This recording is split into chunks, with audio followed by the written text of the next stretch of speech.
Okay, challenge. All right, there we go. It is week 3. All right, we've got a few people already here. I think we're going to get some more joining us as well. We have a thread already for today's conversation, so let me share where that is, and you can already go in. I can't screen share, Michelle, so if you can let me screen share. Everything's disabled. I can't do anything. Hi, morning, everyone. There we go. All right, yeah, there we go. So here is our thread for today's call, which is in our Genius Entrepreneur Mastermind group. Michelle has posted it at the top. It's the one that is posted. I guess it's difficult to see what the difference is in all of these actually, but it's the one that's July the 28th, 2020. Maybe if it said it was week 3, but there you go. It says Michelle will be chatting about how to turn 51 prospects into 10 paying clients. So that's the one. So you can go ahead and let me know who's on the call, where you're dialing in from, and any news on your 15K challenge, like what has been happening. It is already week 3. So you could let me know what the news is so far. Michelle here in Preston. And let me know your 15K updates so far. So has anyone started making sales for their micro schools? Has anyone been building communities? What have you been doing? Because it is week 3. So I definitely want to expect some of you to have already got some clients that have joined you and taken some action on the 15K challenge, because we're halfway through. In fact, technically you should be halfway through your revenues by now. Some of you may be a bit slower getting started. Some of you may be already off to a good start. So let me know what is the update on your 15K challenge. And also you can pop your questions and your comments in there as well. So I'm sure Michelle is going to drop the link in the Zoom chat, but please don't use the Zoom chat for the conversation. Use the group here and pop your questions and comments. And Michelle, as usual, in case people are putting questions and comments outside of the thread, which sometimes they do as well, hopefully you can be finding for them as we're going along. But use this one here. Like I said, it's the one that is dated July the 28th. So let's, without further ado, move on. Today is week 3 of the 15K challenge for our Trusted Buyers Club members, our faculty members, our city leaders. Part of how to launch a micro school with its first 10 clients generating 15K. And we are, as I said, halfway through. It is week 3. So last week, Suraj went through how do you actually get 250 community members who then become 51 prospects who want to book a call. And today, I'm going to talk about how you actually get those 51 prospects and turn them into paying clients. So what does it actually take to be a really good Genius Igniter on a call? And I'm going to be sharing some elements of the training I do and Michelle does with the Genius Igniters in the team here. But we're going to open this up to questions as well as we go through. And then next week, of course, we have Lisa talking through the actual product and Simone talking through the customer experience. So halfway through, I would like to think you are halfway through as well. And if you're not, then this week you definitely should be making sales and definitely getting people on board into your micro school. So let's talk about what it means to be a Genius Igniter.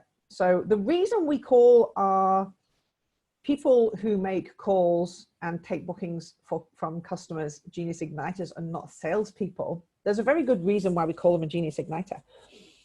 Because their role, first and foremost, is to ignite someone else's genius. Now, you don't have to call your team Genius Igniters. You can call them remote sales team. I don't mind. But I'm going to share with you how we do it, because right now, we're sitting at a 70% conversion rate, and we're sitting at an average of $1,700 per call. That has gone up significantly from a 40% conversion rate and $400 per call, which was where we were at when the crisis first hit. And we started doing everything digitally. So there's been a massive increase. And the reason is because of our Genius Igniter team. Obviously, we've got great products as well, which helps. But it is actually the way that Genius Igniters make a call. And they're first and foremost thinking when they jump on a call, how do I help this person to ignite their genius? How do I help to solve their problem? They're not thinking, how do I sell a product to this client? If you are getting on a call and thinking, how am I going to sell my product, or how am I going to close this deal, you're basically closing off all opportunity. And you're closing down all opportunity as well. So the minute you get on to call and think, how am I going to help this person to really succeed in their business? How am I going to help to serve them? How am I going to help to solve their problem? You actually are going to come to the call with a very, very different mindset. So your job is to ignite someone else's genius, or at least that's the role of a Genius Igniter. You can choose if you want that to be your job as well. Most of you I know are flow consultants, so you understand about how to do that, but it's definitely a good premise to have, which is like to solve someone's problem at least. So the role of a Genius Igniter is to ignite someone else's genius. It's to question, listen, and really understand. So you've all been on Genius Igniter calls, right? I'm pretty sure everyone here at some point has had a call with a Genius Igniter. Because you're all partners, it's likely you've had a couple. Probably you all know Michelle Knowlting really well because you've had several conversations with her. And you know, either when one of our Genius Igniters calls you and says, hey, we've got this great opportunity, we think it would be really good for you, you know that we know you and your business well enough, and we know what you're up to and what your greatest challenges are and what you're trying to focus at, that you know that when we say something like that, you know it's because we've thought of you specifically because we understand your business and we know where you're at. And what happens is we find our Genius Igniters create real rapport and relationships with clients and partners. So much so that we have a little in-joke, which is in the partnerships team, we say a partner is for life, not just one promotion, a bit like a dog is for life, not just for Christmas. That's kind of where it came from. It's a bit corny, but there you go. And this is that, you know, you build a relationship with someone who's going to stay with you for life. And this is what you all should be focusing at as well. How do you build a relationship with somebody who's a prospect, who potentially becomes a client, and then you actually keep that client for life, so much so that they actually become a partner of yours as well. Your job is to help identify where on the pathway they are. By that, I mean, you know, each of you should be creating, as part of your micro school product, you should be creating a product pathway. You've all been through CLA, so you know what it is to create a product pathway. And your product pathway is a way that a customer can actually stay on a journey with you for a period of time. Ideally, you want to keep a customer for life. It's not always possible to keep a customer for life, but or a partner for life, but it is. What we find is we'll actually have customers who come and join us. Maybe they'll, you know, be a flow consultant. Maybe then they'll step up and be a Crystal Circle member. Let's say they stay in Crystal Circle for like 3 or 4 years, then they take a break and they go off and do their own stuff. And we'll see this happen time and time again, where people, customers or partners go, oh, you know what, you know, I'm just going to like go and integrate everything I've learned. And they sort of disappear from the community for a while. And we kind of like, we're always a little bit sad when that happens, but it does happen, and people go off and do their own thing. And what's really interesting is like maybe a year or 2 years later, sometimes even like 3 or 4 years later. In fact, one time I met somebody 10 years later. That was at an event last year. I met her 10 years after the last time I saw her as a customer. And people come back and they're like, you know what? I miss this community. I miss the vibe. I miss the connection. I miss the training. I miss the fact that you guys are like really leading everything, and I want to come back in. So always have this open door where you can build this relationship, and somebody can come and go, but you know that there's a way that they can come back and be part of your community as well. So find out where they are on their pathway, knowing that there's a journey you can take them on. This is not about selling them into your micro school and hitting your 10 sales. If that is your focus, it's definitely a mindset change. This is about you finding 10 people who has a real problem right now that you know you can solve their problem, and that by actually them coming on board, there's a way that you can help them to grow and continuously solve the problems that they have and continuously create new opportunities for them. That's actually what you really want to be thinking about. So when you're getting on a call, when you think, geez, that's the context of this call, I'm not just trying to sell this person in, I'm actually trying to find a real solution to their problem, and I want to create a relationship with this person for life. It's a very different place to start your conversation from. So when you find out where they are on the pathway, you really want to understand where they want to get to. So you know there's very specific questions our Genius Igniters will ask. We all do it in a different style. So if you've had calls with different Genius Igniters, you will have had different experiences, but everyone gets trained in like the same kind of structure, the same sort of format, the same sort of context, which I'm going to go through with you. So most of us like will ask a couple of basic questions when we're meeting someone for the first time. You know, tell me about your business. Like what's your biggest problem right now? What's your biggest opportunity? What's the size of your company? What revenue you're doing? You know, so we can really get a sense. And oftentimes it really helps when someone's done something like the impact meter beforehand, because we kind of see that, but actually getting that conversation with someone so we can really get a sense of where they're at and where they want to get to. So what do you want to see in the next 12 months? What would you like to see that's different in the next 12 months? And I'm going to go through some of these questions, and we'll download these slides obviously, so you'll have them later as well. So don't worry about having to write everything down. Of course, we're recording it too. Then your job is to show them the quickest and easiest way to get to where they want to get to. So whatever it is that they see as their personal vision in this next 12 months, and maybe their vision is even, you know, longer than 12 months. Right now, I would say that most people with the crisis actually, whereas in the past, I could often ask someone what their vision was in the next 12 months and they could tell me.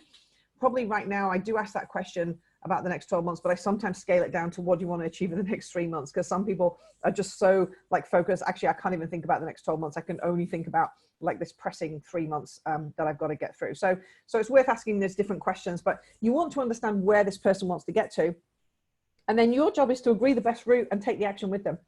So a bit like, imagine someone, you're the taxi driver or the bus driver, and someone gets on your bus and you know they say, I really want to go to London, and you're like, okay, this bus is going to London, and they say like, I want to get there as soon as possible. It's like, well, we're just taking the direct route down the M6. We're not making any stops. We're going to get straight to London. And it's helping somebody really see in their business that you have a way that you can get them in the quickest and easiest way to where they need to get to. And of course, even having these conversations helps you to understand what it is your customers need and want, and what your product should be as well. Remember, was it last week or the week before, we were talking about you know, not needing to have all your products created and ready, and not needing to have everything like set up, but actually like pre-selling everything already, knowing that when you're going through conversations with customers, you're going to get that feedback off them, which will help you to actually really figure out what the program is. And that's why Lisa comes in week 4 and not in week 1. We don't get Lisa to come in and say, here's your content that you need to put together, because it actually takes those couple of weeks to be having those conversations with the clients, getting people on board, for them to realize you do have a way that you can solve their problem. And then of course you can actually put the content together, knowing that your product is actually what everybody wants, because you've got 10 people who purchased it. So let's look at the difference between what I would call old sales and the way that people did old sales versus the way that we do trusted sales as a Genius Igniter. And you're going to recognize this. Either somebody has tried to sell to you using this, or maybe you're still using some of these techniques yourself. I know I've watched this with some of the sales trainers still out there, training some of this old way of doing it. Like the quicker you move away from this old fashioned way of doing sales and thinking about sales, the better. So with old sales, the salesperson is focusing on closing a sale. Like everything that they're thinking about is, how do I get this person across the line? How do I close this sale? And even the terminology close a sale is horrible. So we talk about opening up opportunities. And even like in Salesforce, it's called an opportunity. It's not, you know, it's not about closing a sale. It's about creating an opportunity for somebody. So when you're doing trusted sales, your focus becomes much more on how do you open up a conversation? How do you get curious about what somebody needs and wants? How do you get curious about where they're at? How do you get curious about, do you even have a solution to their problem? You know, so many of us go in going, I just got to sell my micro school. I've got someone on a call. Let's get them sold in. It's like, actually, you might not even have a solution to the problem they have, which is why they're not even going to be listening to you. Or they may be polite enough to listen to you, but they're not going to buy from you. When you get to the end of the call and someone says, do you know what? That's amazing. Thank you so much. You know, give me a call in 6 months' time. You know, you haven't delivered enough value to them. And that means you haven't found a way to solve their problem. It's their polite way of saying, this is not for me. And we are all very polite. So that's what we do. We don't go, this is rubbish. We say, oh, it sounds amazing. You know, give me a call later, or oh, send me some information. That's my favorite one. You know, send me an email with some information. And you just know the person is not going to do anything with that. And it's just their way of getting you off the phone politely and nicely. So if you're trying to close that sale and that's the feedback you're getting, it's always good feedback, because you're either earning or you're learning. But if that's the feedback you're getting, then there's something missing in the value delivery. So difference between focusing on closing to focusing on opening. Old sales is a clever sales pitch. The amount of people who ask me for a script is amazing. Like, we've never used scripts in our company. I know companies do, and I'm not saying don't have a script, but I would never put a script together. I would always have a structure, because if you have a script, you're reading off it, first of all, which means you're not actually paying attention to what the person's saying. You're not really listening. And it also means you're more focused about getting your stuff out than you are about listening to what the person is truly saying and finding out about them.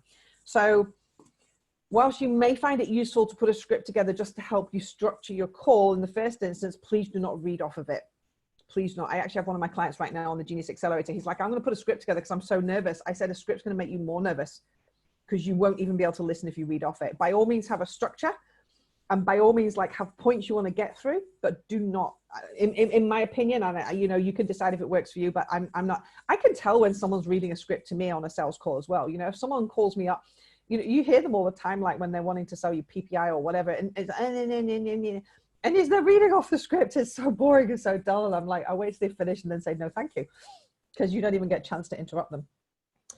So your job with trusted sales is to question and coach somebody to really discover what is the best solution that this person needs. And do you even have the best solution for them? Is your micro school actually what they need right now? Is it going to solve their problem? Because people will only purchase something that solves their problem. This is the main reason people buy, right? It's not because you're a great salesperson. It's not because you have an amazing structure. It's not because of your good script or your wonderful website or any of those things. It's because you actually have a problem, a solution to their problem, which they need solving right now. With old sales, you're product focused, which means you spend more time talking about your program. We got this amazing program called Entrepreneur Summer School. Like it's, you know, it's going to run over 4 weeks. It's 21 different schools. Like if you spend your time talking about the product, the person's like, they're zoning out. If you become customer focused, which is like, what is happening in your business right now? Where do you need the most? Oh, right. So you're really struggling with digital marketing, right? Why is that? Let's get into that. Oh, you've tried different people, but you just haven't got time to learn about it. Oh, I know, like it just takes so much time. So what have you tried? You know, what solutions have you thought of? What do you think would happen if you did get digital marketing right? Well, we could probably generate another 100K. Really?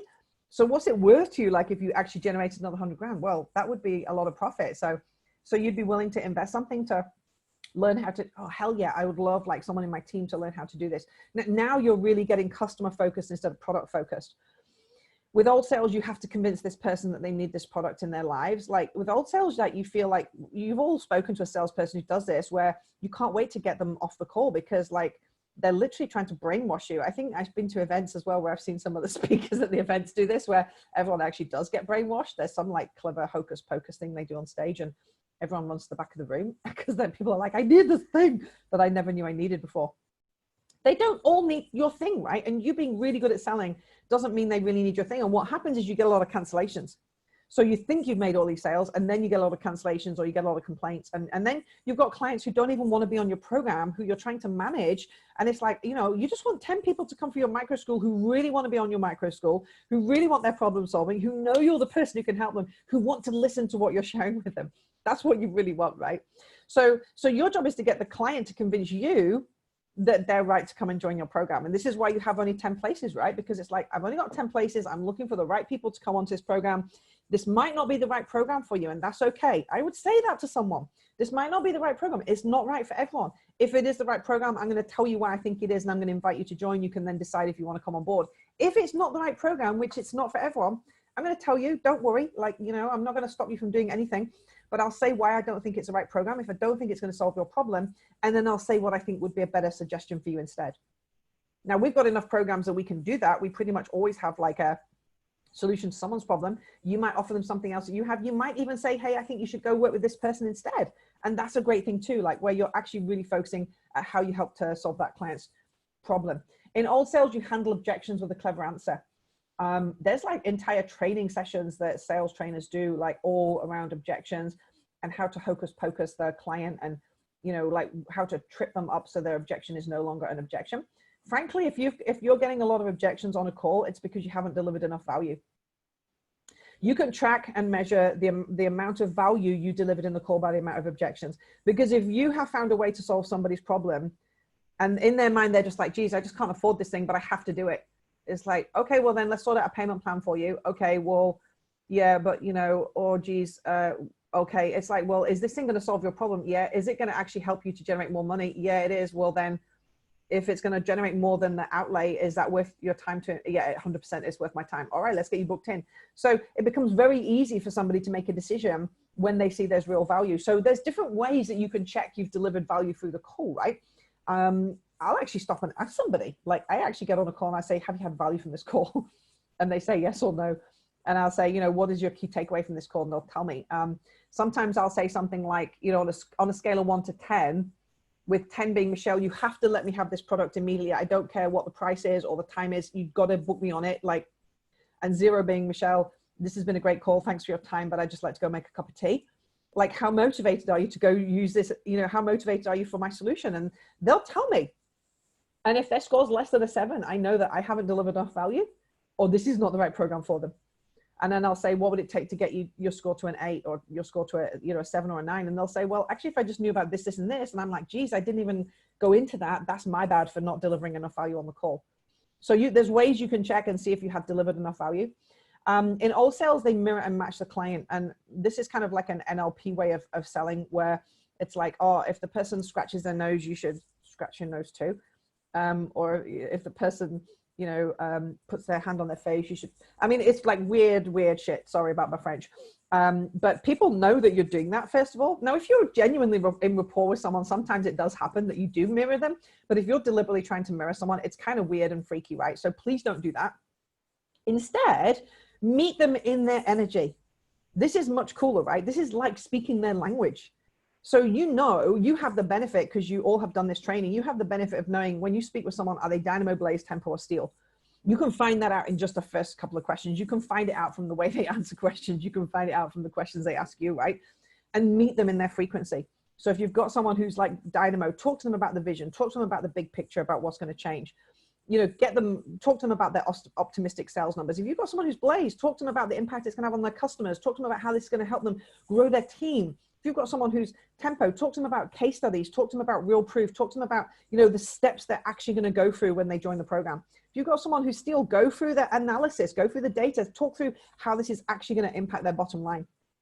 So mirror and match them and join them in their frequency, which means you're speaking their language as opposed to scratching your nose when they scratch their nose, which is like a bit weird. Sorry.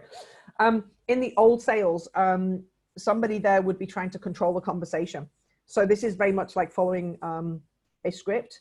An old salesperson would be controlling the conversation, controlling the speed, controlling the way that how much time the customer does even get to object, and they would talk over them.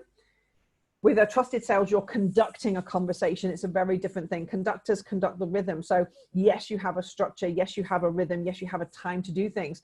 And equally as the bus conductor, when somebody does hop on your bus to London, of course, you don't just let them get on the bus for free. You say to them, it's £20 to hop on my bus. And they go, great, I want to go to this place. I want to go the fastest route possible. I'm going to give you my £20. And it's that simple to actually take a payment. And I know some of you even have challenges when you've got someone who says yes, taking actual payment off them. So imagine yourself as the bus conductor, where you just wouldn't let someone hop on your bus without them paying the fee. And that's it. They got to pay their ticket price, right? So let's talk about context and the importance of setting context when you actually have someone on a call.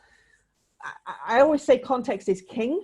It's super duper important. So I usually spend a couple of minutes just setting context with every call I do. This stops people having to second guess you. There's nothing freakier than being on a call with a Genius Igniter or a salesperson, and you're like, what is this person going to do next? When are they going to try their magic hocus pocus on me? Right? You've all had it, right? You've all experienced it. You're like, at what point are they going to pin me in the corner and make me buy this thing? So give them context of exactly what's going to happen on this call, exactly how the conversation is going to go. And I would say something, like in the first couple of minutes, I'd say, hey, let's say I was talking to Michelle. I'd be like, hey, Michelle, thanks for joining me to find out about the Entrepreneur Summer School. I see you booked a call with me. We've got this super duper program, which is coming up in August. We've got a super special opportunity. If you do decide to make a purchase today, I've got a super special price, especially for you, for the first 20 people that come on board. But look, what we're going to do on this call, before you even make a decision on that, is we're going to go through and actually find out enough about your business, where you're at, what your key problems are, what is your biggest challenge right now, or what is your key opportunity. So I can even get a sense of like, is this actually something that's going to solve your problem right now? And we're going to go through that, where we're just going to really get a sense of where you're at. And maybe I'm going to be able to suggest some advice that I can give you today, which you can take away, which is going to mean that you actually get some value just from having this call. So regardless of whether you choose to come on board or not, you're going to get some value just from being on our call today. And hopefully it's going to be a good experience. If you do, then, if I do think it's the right program for you, I'm definitely going to invite you and tell you why I think it's the right program, at which point you can make a decision. If I don't think it's the right program, I'm going to tell you that I don't think it is, and I'll explain why, and I'll offer something else which I think would be more beneficial to you. It's going to take about 45 minutes. How does that sound, Michelle? And I've never had anyone turn around to me and say, no, that's a terrible plan. Everyone says, great, because now they know what's going to happen. They know that I'm going to talk them through the program. I'm going to find out about their business. I'm going to see if it's right. I'm going to give them my best thinking. And then I'm going to extend an invitation. They know they can still say no when I make an invitation. I'm not going to force them into anything. So they know they've got these different sections that we're going to go through. And then when I do actually change the rhythm and I'm conducting the call and I say, right, Michelle, Now let's move on to where I'm actually going to share what I think is the best solution for you. They know that that was going to happen because I told them. So this is where the structure comes in, and the context is super important, because I've even told them in the context that, you know, if this is the right thing, I'm going to get them set up today and they're going to join, they're going to pay. So nothing becomes a surprise when I say, right, go grab your credit card. Let's actually get you booked in and set up. So make sure you're really listening actively to discover what their problem is. Here's a couple of questions I've got here. I'm sure you'll think of a couple of others as well. You don't have to ask all these questions. They don't have to be in a particular order. The key thing here is to listen, because when the customer actually says something in reply to your question, rather than thinking, I got another question to ask, it's like, oh, that's really interesting. I'd like to dig deeper into that thing, or I'd like to find out more. Because sometimes somebody will say to me, you know, my problem is cash flow. And I'll be like, well, okay, tell me more about that. Like, what? Well, you know, we're really struggling with this, this, and this. And as I'm digging into it, I'm like, actually, their problem is they don't have a promotion plan. You know, actually, their problem is they don't have the right leaders in their team right now. So you can really dig and find out what the actual problem is, as opposed to what somebody sees the service problem is. So some questions I might ask, like, what is your business? Obviously, I want to know what their business is so I can find out like what they're doing. You can do some of this investigation, of course, up front as well. Because, you know, when someone books in a call, you can typically like go research them. We have the added benefit that when they book a call, it goes into our Salesforce, which actually like gives us quite a bit of information, so we can do a bit of research. But, you know, I still like want to hear from them what's their business. Oftentimes I'll look at someone's website, and of course their business has changed, especially if they've repivoted and they just haven't updated their website. So it's definitely worth doing that. Question I would ask is, what is the key opportunity or key challenge you see right now? Now, I don't necessarily say the question as what's your opportunity or challenge. Typically, if I've got someone who's a dynamo or blaze, I'll ask them what's the key opportunity. And typically, if I've got someone who's tempo or steel, I'll ask them what's their challenge. Now, most people at the moment are finding it very easy to answer what's the challenge question, because most people are experiencing some kind of challenge. But my dynamo and blaze friends just prefer to see opportunity in everything, as opposed to challenge. My tempo and steel friends do prefer to see challenge rather than opportunity. So just even knowing that and framing the question, it's the same question. It's going to give you the same information, but it's allowing you to talk in their language, right? Now, this again, it can be, you know, contextualized based on profile. So how much is this problem costing you right now? Like, what is the ultimate cost if you don't fix this? Geez, if I don't fix this, I could lose my business. Wow. Oh my God. Okay. This is a big cost to you. Or if I don't fix this, we're going to run out of cash in the next 3 months. Geez. Okay. This is a big problem. Or, you know, what is the potential of this opportunity? Well, if we get this opportunity right, you know, we could be adding another $100,000 to our bottom line. Wow. That's amazing. Now you're really getting a sense of like, is this something that somebody's willing to sort out? Like, and I'll say, what would you like the situation to be like in 12 months time? So again, this is a great question to ask the dynamo and blazes. I still ask this question to the tempo and steels, because whilst they're more conservative in their thinking, they'll still tell me like what they want to see that situation change to, and what would be their perfect kind of utopic state if everything was good. So I get a real sense of like where they're trying to get to. Often in my mind, I'm like, geez, this person, like if they just did this, this, and this, they could have $1 million business. But that's just where I'm at. And you know, when I'm thinking that that's possible, that doesn't mean that person thinks that's possible. It doesn't even mean that they want to have $1 million business. So asking these questions and really finding out where they want to be is really crucial.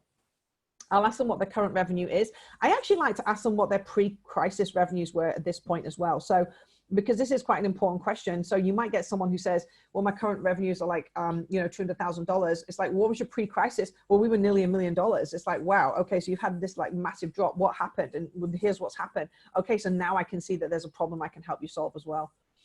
And I'll ask them what's their best thinking of how they're going to achieve their ideal situation, because that gives me a sense of, have they got it all figured out? Do they even need my help? Because some people are like, well, Michelle, I got this amazing plan. I'm going to do blah, blah, blah, blah, blah. And we've already got the team and we've already actually, I'm like, geez, you don't even need us. That's cool. That's awesome. You just go do that. It sounds amazing. And then they'll say, no, I do need your help. Because this is where I need your help. But, you know, even getting a sense of, does somebody even need to hear from me? Then go replay that to them. So once you've spent that time and really investigated where they're at, replay it to them. And so I'll maybe get like sort of 15, 20 minutes through the call. And then I'll say, okay, Michelle, so what I'm hearing from you is, you know, you've got this business right now, you've dropped your revenues considerably. You see there's an opportunity if you did go digital, you just don't have that experience or know how to do it, you know, or you have pivoted to digital, but now you're struggling to really drive the growth because you've just always done your sales at events. You've always done your, you know, you've always driven your activity through referrals. So really, you really want to get a handle on how you can actually really start to build your followers, your community. Yeah, that's correct. And if we did fix that, this is what it's going to allow you to create, generate, or save. And that way, first of all, the person knows you've been listening to them. So that's really crucial. And secondly, it's an opportunity for them to say, yes, that's my situation. Or, well, actually, that's just half the story, Michelle. You know, let me tell you the rest. There's also this extra thing that's going on in my business right now. But it gives you a chance just to sort of, now, and at that point, if you've got an agreement on the replay, now you in your head, you're figuring out the solution for this person. Hopefully it's your micro school, because if you've done a good enough job of bringing the leads in the first place, it is actually your micro school. It might be something else. But here's the point where I make the suggestion. So I say, look, Michelle, you know, definitely it sounds like based on where you're at, the fact that you really need the help on the digital marketing side and you really need the help on, you know, that whole cash flow management, it does actually sound like Entrepreneur Summer School is the right suggestion for you. So I'm going to say this is the right program. And here's why I think it's the right program, because these are the areas you really said you wanted to focus at. This is actually what the program's going to focus at. Now, what I do here is I share the specific reason how my thing is going to solve that particular problem. I don't talk through all the features and the benefits of the program. Anyone who's telling you you should be sharing all the features and benefits, this is a really old-fashioned way of selling. You definitely don't want to be doing that. So I'm just going to hone in on that 20-minute conversation I had with Michelle where we got really clear what her biggest challenge or opportunity is. And I can see that within the micro school that I definitely have something that's going to solve that problem. And here's what I say. And I say, now, it doesn't mean you don't have to tell them about the rest of the program, but it just means you don't have to spend 20 minutes explaining your amazing program. I've seen some of your compelling offers. They're brilliant. And they would take 20 minutes to actually explain to somebody. So don't waste 20 minutes telling them all this stuff they don't even need to know or hear. Sometimes the bonuses are actually irrelevant because what they really need to know is that you just can solve that one problem. So I'd say, you know, Michelle, here's how by you actually doing this program, I think this is going to help you to generate that extra revenue, or it's going to help you save, or it's going to fix that problem. Does that sound like it would be of value to you? And now they're like, gee, she really listened to me. She's found something. And it's like, yeah, I think that would be great. So this is where then you can start to share the compelling offer, right? Because someone's gone, actually, this is of real interest to me. You've got my attention. It sounds like you can solve my problem. So now you can go into the compelling offer. Well, that's great, Michelle. Look, I said earlier on, I was going to share with you a way that you could come on board. I have a super special deal that I mentioned earlier on. So let me just share what that is. Right now, I've just got 10 spots for the right people to join my micro course. It's actually starting on the 1st of September. You know, I've got 20 calls booked up, so I'm pretty sure I'm going to find the right 10 people. I definitely would love to invite you to be one of those 10 people who join us. And, you know, here's why. And this is what's actually included for the first 10 people who join. And you can just briefly go for your compelling offer. You don't have to spend, like I said, 20 minutes, but you can give the outline where someone goes, wow, they're not only solving my problem, but there's this other stuff that sounds great as well. And then the key thing here is to share the experience or the steps that happens to that person when they come on board. So Michelle, you know, when you decide to join and you come on board with Entrepreneur Summer School, the first thing I'm going to do is I'm going to book you in for an onboarding call with one of our facilitators. They're actually going to really get a sense of what your plan is. They're going to get a real understanding of what you want to get out of the next 4 weeks. They're going to be, that person's going to be your guide over this next 4 weeks, who's going to really help you to make sure you get the most out of the program. I'm going to make sure that you get your gem so you can get started on the calls. There's one with Roger next week, so we can get you straight on that. We're going to give you mental access so you can start loading up your own micro school. You can see my micro school here is on Genius U. You're going to have the same ability to do that as well, so you can set up your programs and your products. And then I'll say, any questions on that? Now, if people's questions are, you know, I can hear them as objections, I do know that I haven't delivered enough value. But if their questions are things like, well, what's the dates, Michelle? Like, this is amazing. I'm like, well, it's running from the 1st of September for 4 weeks. It's like, brilliant. Okay, what time's it on?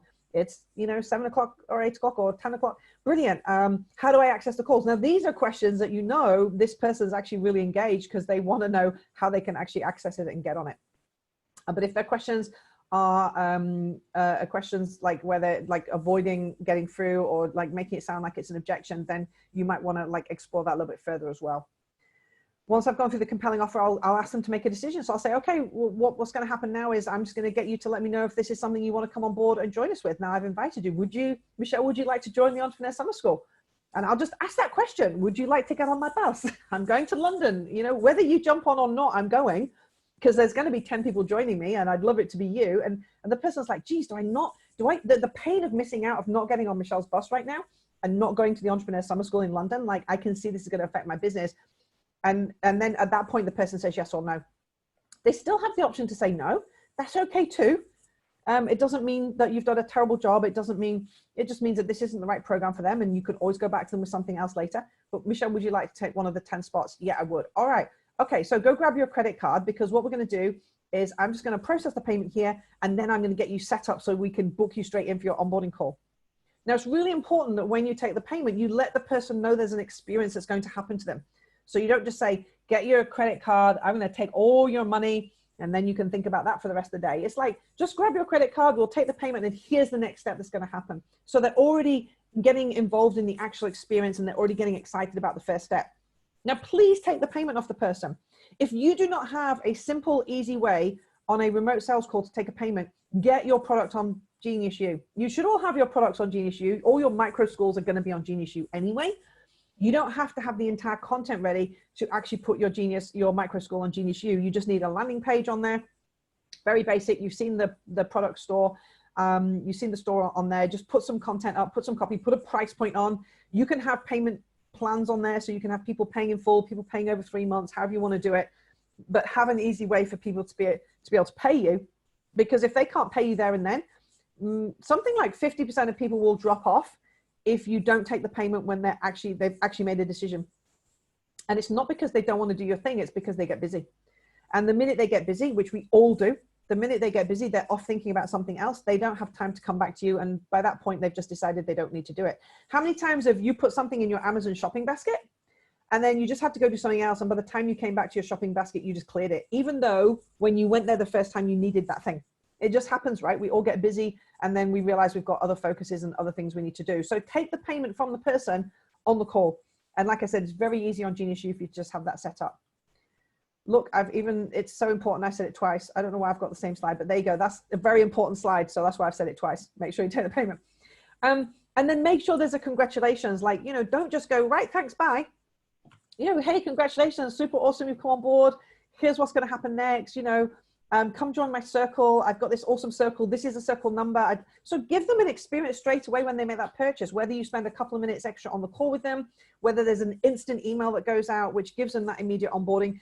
Make sure that they're getting something straight away so that they go, geez, like, that's amazing. Like, I got some value straight away. There's something I can do even before the micro school actually gets started.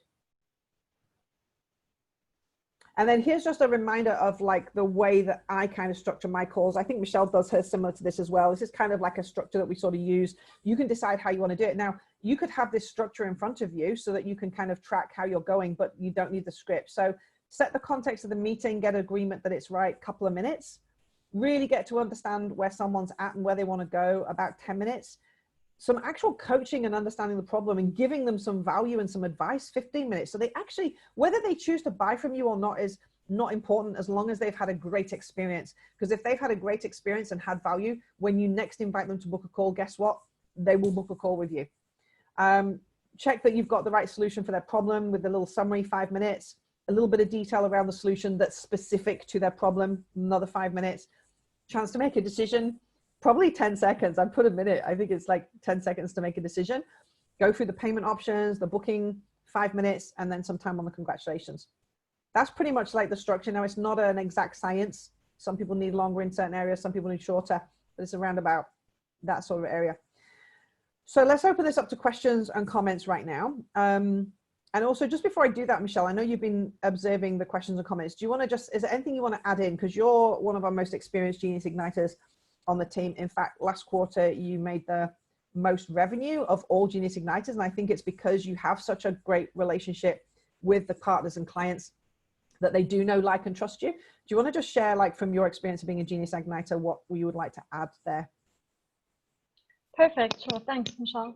So for me, it's actually about the relationship. And like you said, it's for life. It's not somebody that just drops in and we just help. Yes, we can, but for me, when I'm working with the clients, it's actually a lifelong relationship. And one of the clients yesterday, she actually said, Michelle, you know why I like working with you? Because your heart comes through in the call. You actually come through.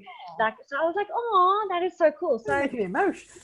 Yeah, I just, like, because you don't notice, but I think that's the thing, is if you're coming from a place of love and kindness and that you're serving your customer, this becomes a nice conversation. Yeah. So, that's what you've always taught me. And now actually I feel like I have friends around the world, Yeah. So it's about helping them, and every step of the way, it doesn't matter what question, what they throw, like, there's always this participation and help and growing, that when I come to them and I say, hey, there's a great opportunity, they're like, oh, awesome, I want to look at that. Cool. So sometimes they say, yes, I want to look and I'll come back to you tomorrow, which is okay. But there's never this pressure that it's about a sale. Exactly. I don't think it's about the sale anymore at all, ever, you know? So yeah, I think that's a great point. You know? Because it actually, you know, it makes us know that we're actually helping people on such a bigger scale, Michelle. And I think that's where you want to have that in your business. And I think that's a good thing. And I think, you know, coupled with that, like sometimes it's, you know, when you do have that relationship with a client or a partner, also advising them when it's not the right thing for them to purchase. And that is like and don't be frightened to say to someone, this is not the right product for you. Like, don't be frightened to say this, because it's actually way more beneficial that you don't bring somebody into a program that's wrong for them. Because A, you're going to have all the problems of trying to look after them and serve them when it's not the right program. B, it's going to interrupt everyone else's experience as well. So I'll have like partners who know me so well, you know, we're on WhatsApp, speed dial, they'll message me and say, Michelle, I saw this opportunity Roger was talking about this morning. Should I be doing it? And they'll tell me what it is. And I don't even need to have a call with them. I'll say, this is not for you. Not at this time. You know, I'll let you know when the time's right. Here's why it's not right. So you don't even need to book a call. And they'll be like, you know me well enough that you're not even going to let me get on a call to spend money, because you care enough about where I'm at and where my business is at. So don't be frightened to do that. Now, especially if it's like a first call with somebody and you're like, you know what, I don't know if this is right. With my Genius Accelerator program, I love having my Genius Igniter call with somebody for that program, because I'll go through their promotion plan. And not only am I seeing like, would this be a program that would solve their problem, but I'm also going, are they mentorable? Would I even enjoy working with them? So part of my decision-making process, because I can afford to turn people away, right? Part of my decision-making process is, would I enjoy mentoring this person? Would I enjoy working with them? Or are they not going to be fun to work with? Are they not going to do the work? Are they going to argue with me? Are they going to say, no, Michelle, I want to do it this way? And then that's no fun for me. And so sometimes I'll just say, do you know what? I don't think this program is right for you. And here's why. I'll say, you know, I can see that you actually have the answers. I can see that you actually have a plan. So I think you should go implement it. And they're like, what? And sometimes they're like, no, I want to work with you. And I'm like, I don't want to work with you. You know, so I don't necessarily have to tell them that. But there's other times where I can just see it's just too high a level for them as well. So definitely good to have that level. And I definitely think it's an important thing to be able to say no, because in an environment where we all know that we need to get our businesses going and get cash flow and stuff like that, it takes quite a lot of strength to say, hey, listen, I'm sorry, this isn't right for you. Go and do the following and come back to me at this time. Yes. You know, once you've done something accordingly. And I think that's one thing that we do well in that sense, because I think we always try to focus on what's right for the client at the end of the day. All right, great. That's awesome. Thanks for adding that, Michelle. Do you want to share with me what's the comments and questions are coming up? And if anyone's got any questions, post them in the Genius U group, please, because Michelle's going to open that up now and have a look. So Eva actually posted, it's not really a question, but it maybe brings up a point of conversation. She says she's been taking note of her conversion rates with the discovery calls to become a client. So I asked her what her ratios were. She says about 20%, 1 in 5, 2 in 6 so far. So she feels like she needs to increase her numbers by booking these discovery calls. Do you have any possible, you know, suggestions for her? What a good ratio would be, maybe, because obviously we've set the context, but maybe, you know, from a stats point of view. Yeah. Hi, Eva. Well, listen, first of all, congratulations for pulling your stats together. I mean, it wasn't something I went through today because I just wanted to cover like the way to actually do a call, but actually if you're at that level, that's even better. It means you're really focusing at your remote sales. We do create a lot of stats. I mean, you heard me at the beginning saying, you know, our stats where we're at, because we do track those on a daily basis on Salesforce. So it's great that you're already tracking them.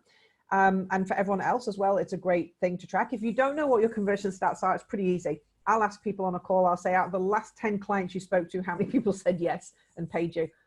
It's pretty easy, right? If 3 people out of 10, then you got a 30% conversion. If it was 5, it's a 50% conversion. So it just means you've got something to start from. So you now know you've got a 20% conversion rate. So I'd be going back and having a listen to your call. So if you can record some of your remote sales calls, Eva, go back and listen to them as a remote sales manager and listen, right? Did I follow like some of the advice Michelle shared? Like at what point was I trying to sell too much? Was there any point where I could have delivered more value? Because 20% isn't that high. It's not a super duper conversion rate. But you know, at least you've got a place where you can start to look at what you need to do to improve. And definitely by having something that people can experience, which is high touch and high tech before you get them onto a prospect call, is a real advantage. So something like a webinar where someone can go, geez, like Eva definitely can solve my problem. That's free, right? You can just come for free. You don't even need to come for a sales call. Or maybe it's something like, you know, you're doing a profile debrief for somebody for free, where they get an experience. And you can qualify people, right? You can say to them, you know, if you're going to come through my micro school, if you think this is the right micro school, like, I'm going to give you this free experience that you can have with me. If you really enjoy this experience, I'm going to invite you to come join my program. If it's a value, if it's not, then obviously I won't. If you do, here's a voucher so you can join as well. So somebody gets to have an experience with you where they know that they're getting real value, where they know that you're really focusing at their problem, and they can see you are someone that has a solution to their problem. That way they want to find out more. So definitely having that step in between going from, you know, community member straight into client. You want to have them as a prospect, and the prospect is someone who's going through a high touch, high tech experience. So yeah, so whether that was a question or not, I mean, I think that was a great point to raise. So yeah, thank you. Okay, so Trevor has a question. It's quite long, so I'm going to try and break it up. I'll try and remember it all. Hi, Trevor. Yeah. So he says, I now have a list of prospects at the start of the funnel. Yay. Yay. One thought I had is to do new sales approach you suggest for, say, the first 10, those who I know best, to get a much better idea of what the elements of my micro school outline would deliver, the most value, and then to firm up for more detail of it as more of product sell for the rest of the prospects. Would you recommend that? So is his question that he's going to have like a bit of a explanation to get the first 10 and then firm it up for the next group? Is that what he's asking? I think so. It's a little bit of a long question, Trevor. Yes, Hi, sorry. Hello. Yeah, so it's just basically kind of use the first 10 as sort of, you've said in the past about, not doing too much of your content too early. So that I'd have an outline of what the micro school will be, then talk to 10 people who I think are probably reasonable prospects or people who I know well. And then in order to get a much firmer idea, because ultimately I need quite a big pipeline to get those 10 people. So, and then it becomes more producty after that. Right. So my view is have a really compelling offer before you speak to the first person, but don't have your content ready. So there's a key difference between compelling offer and content. Content means you put your entire program together, you know exactly what's going to be said. Compelling offer means there's a very clear outcome of what the person's going to get. There's a very clear reason why they should join. And I could fill my 10 spots from a really compelling offer. I can't fill it from my content plan. So I kind of think yes is part of the answer to your question.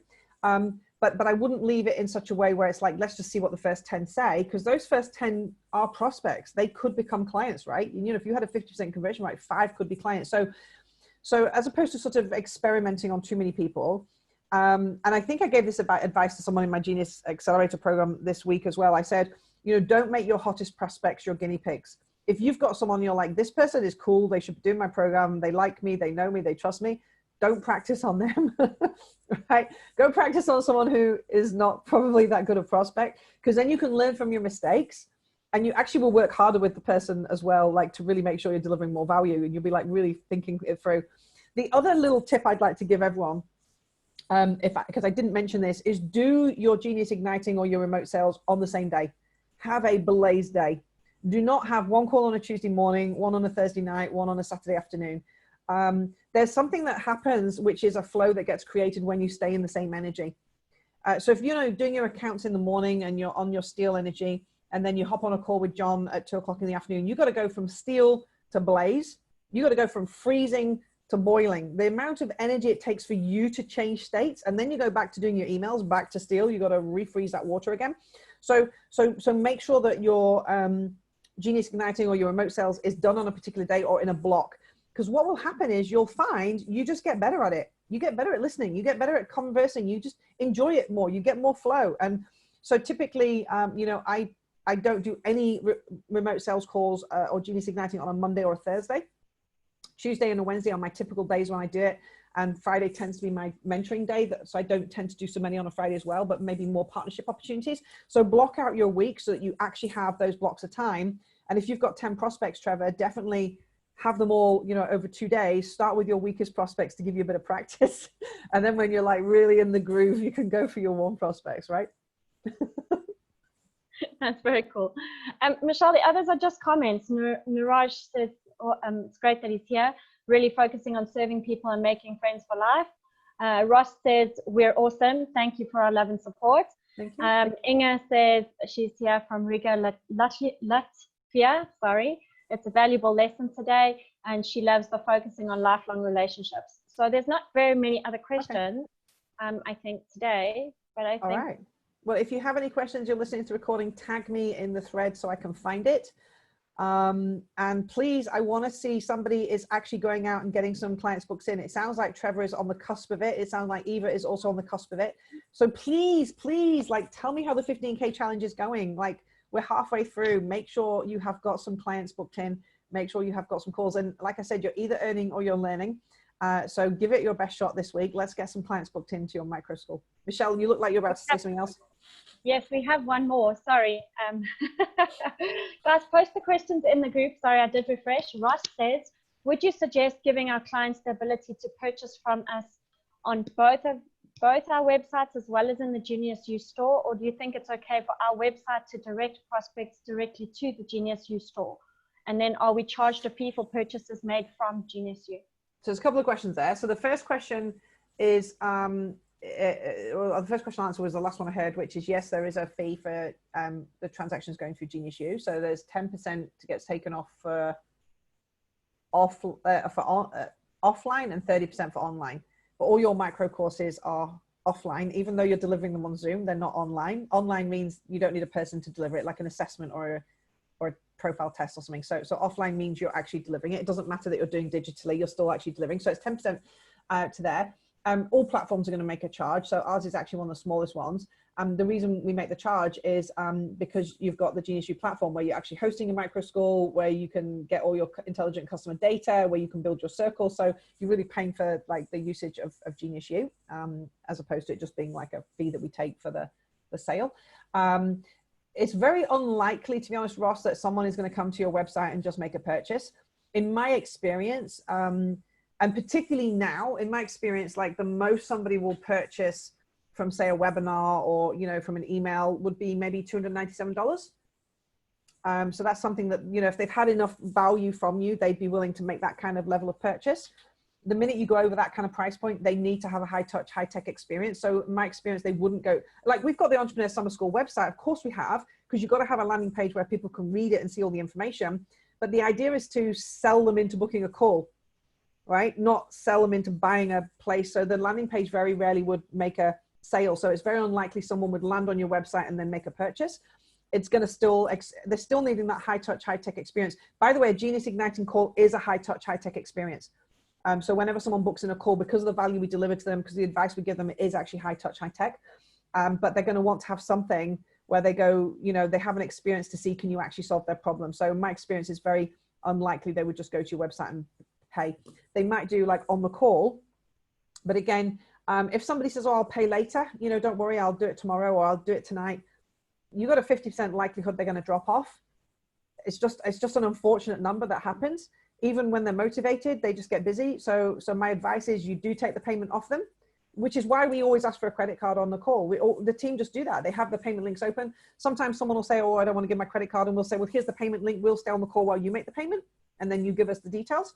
That way we know the payment's gone through because they give us the confirmation number. That's okay if they don't want to give us the credit card. Some people have security concerns. That's no problem. But you want to take the payment while you're on the call when the person says they want to do this.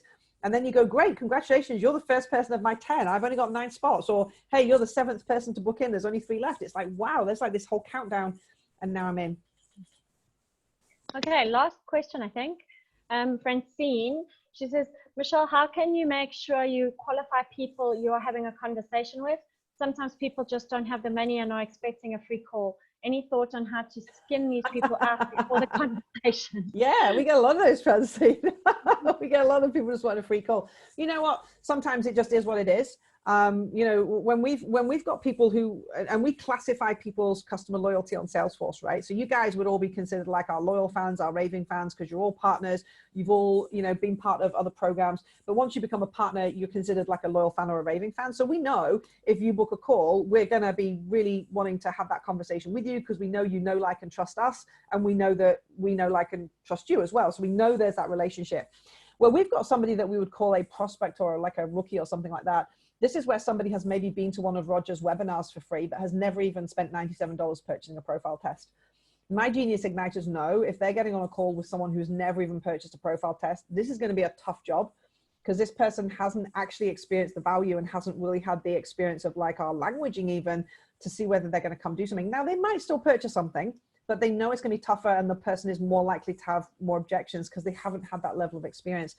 So you definitely want to make sure that level of experience happens first. Like I said, by having something that is a free experience. I've forgotten the question, Michelle. I've gone off on another tangent. What was the question? The question was how to skin the people out before having a conversation. Qualifying people, correct, yes, as opposed to getting them onto. So qualification is a great thing to do. So we can do that qualification by looking on Salesforce and seeing what somebody has done.